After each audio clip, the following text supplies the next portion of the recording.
Ever wondered who's behind Henkel's advertising? That's us, Content Factory. I'm Tom, Creative Director.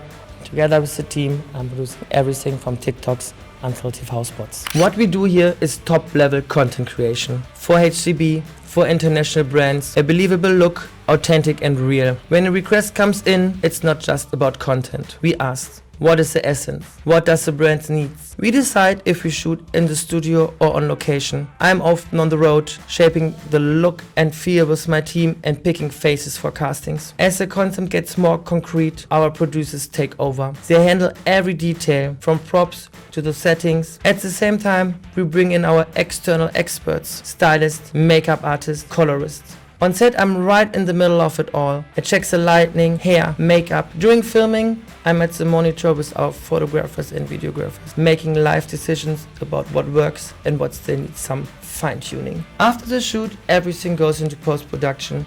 I pick the strongest scenes and give feedback on the edit and the look until it's perfect. So friends, for many, it's just content. For me, it's just stories coming to life and ideas touching the soul. That's what I love so much.